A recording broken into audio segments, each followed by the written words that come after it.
Hi, welcome to Cambo's Kitchen again. Today we're making pumpkin soup, really tasty, nutritious, and we're also going to make some bread rolls. I've just prepared some dough in the bread maker, but there's a little bit more process involved with this. All we need today is an onion, hand of garlic, potato, an onion, a hand of garlic, pumpkin of course, and my secret ingredient, sweet potato, salt and black pepper. I've just got a vegetarian stock, some mixed herbs, and an old cup of tea. Also we've got some flour and some olive oil. So let's get started. So very simple. Sharp knife. This is my dirty old compost bin. We've just got a compost big bin down the back. One of Django's chores is to take that down there every day. So I just cut the ends off the onions like this. I know chefs have probably got special ways that they chop things really fine and stuff like that. I've never really mastered any of that stuff. I suppose I could if I practiced. Hey Lou, how you been? Pumpkin soup for dinner. Dave! I love pumpkin soup. I know you love pumpkin soup. Kids will eat what you serve them up. I'm yet to hear of a child that is starved to death because they went for long enough without eating something that they didn't like. If they're hungry, they'll eat. My policy is, this is dinner. If you don't like dinner, that's okay. Go to bed hungry, maybe you'll like it tomorrow. We don't make multiple meals or cater for fussiness or anything like that. The food's good. If you're in Ethiopia and starving to death, a child will jump on this. In our culture, we've just got really, really fussy. It's crazy. Alright, just going to grab the pot. Now, I love doing this in a heavy base pot. This was really cheap. I don't get the thing where people pay like $300 for a pot or $200 for a pot. This, I think, bought from Big W for $10. You know, so I bought 2 of them. But heavy bases are really, really good. If you have a light base on your pot or your pan, the flames, if you're using a gas heater, are really concentrated on those sections, and you actually get burning where those flames are hitting. With a thick base, everything gets diffused and the whole thing heats up.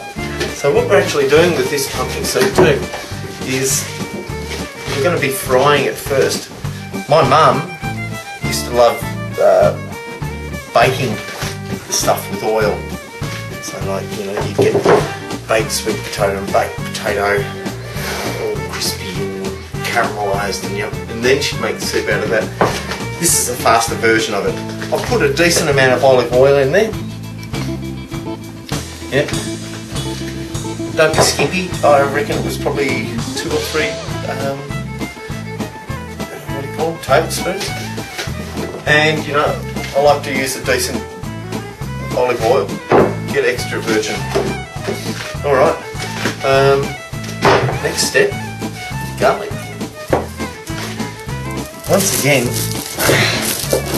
I'm always amazed, personally, when I see garlic recipes that have garlic in them, and they say, put a clove of garlic. What's the point? My kids rarely get sick. I was taught by my grandmother that garlic is the greatest cure-all. And, you know, I've never had anybody tell us that we stink. And it's so easy. You know. So what I've done here is I've just cut the ends off, but you've still got that little thing here. And especially with a big blade like this, you just put it like this, and you crush it. Then, the garlic just falls out of the skin. You don't have to sit there peeling it back. You know. You'll go mad. So this process, once again,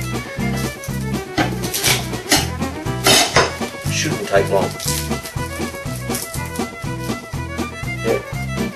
and just throw them in whole. The thing with garlic too is once you start frying it, it turns into a paste. You don't even cut it up or do anything. Garlic's just going to mulch itself.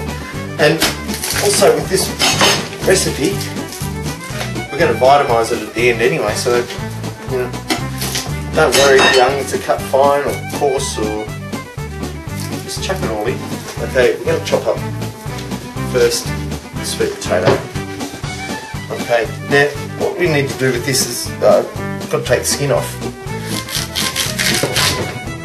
Now, the nice thing to do is to divide it into big chunks like this, where you can sit them down flat. Because you know, I've seen people trying to peel things like this, and it's like an accident about to happen. When it's sitting flat, once again, you can see that my hand is staying away from the blade. I'm not holding it like this, which is so you get into the habit of clawing your hand like this. Nothing worse than pumpkin soup with blood in it. You just touch. It doesn't have to be precise or anything like this. All of this is going to turn into compost anyway. And if you live in a flat, you know, you live in a flat.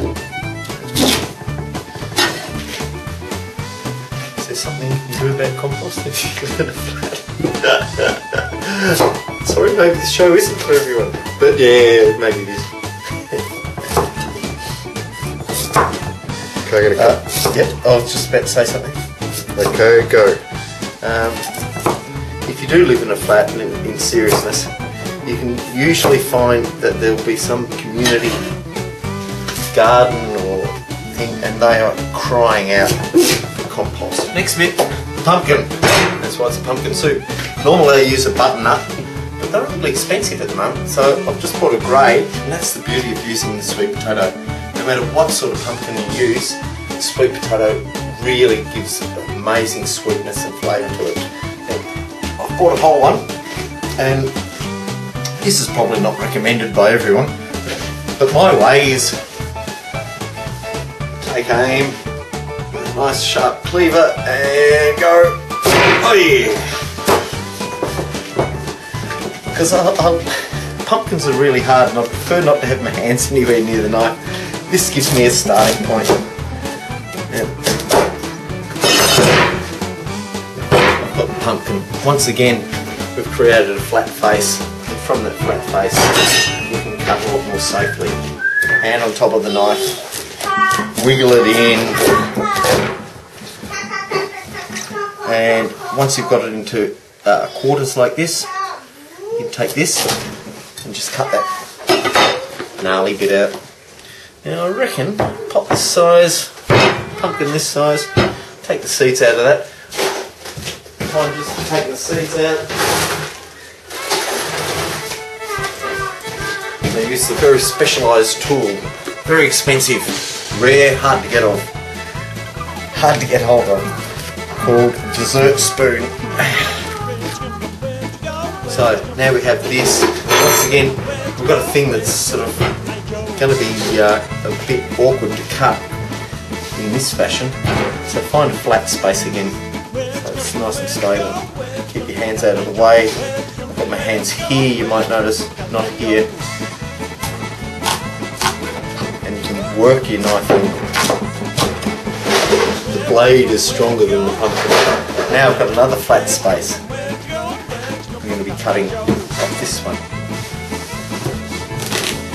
And I've used that fulcrum technique again, dropping it in there. Now we're getting to a point where we'll be able to sort of start taking the skin off. Now with this, when I'm cutting the skin off the pumpkin, I do put it on its rolly side and just get a start here. So I've taken that initial part off like that. Then from here, I've got the thumb there, and I've put the knife over the top of my thumb so that the blade is clear. Just take taking the skin off. Once again, you can cut it off quite thickly. You don't want to have pumpkin skin's really woody. You don't want it in there. So just found a spot where it seems to be sitting nice and steady. Fulcrum. Bang. Bang. Bang. No blood.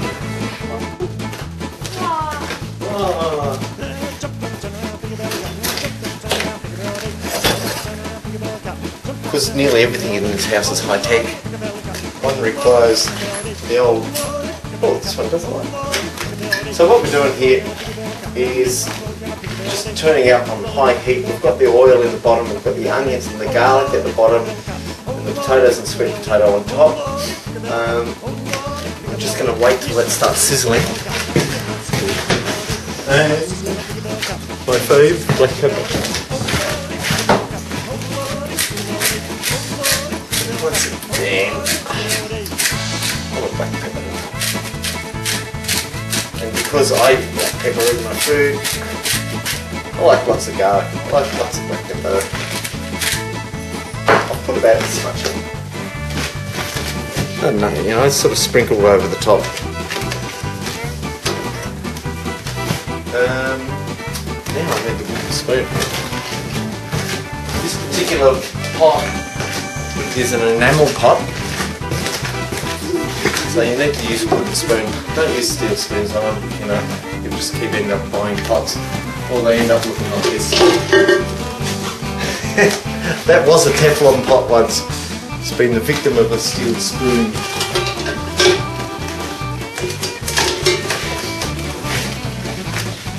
And at this point, let's put the lid on. Yes, you put the lid on. Thanks, Jane. Put the lid on, and because it's a very heavy cast iron pot, Jane, please don't fall. Please. Alright. You were a great help last week. I'd like you to do the same thing.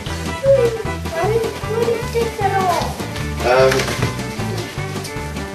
The heat's going to diffuse through. It's almost like a little mini oven. You can hear that starting to sizzle away there.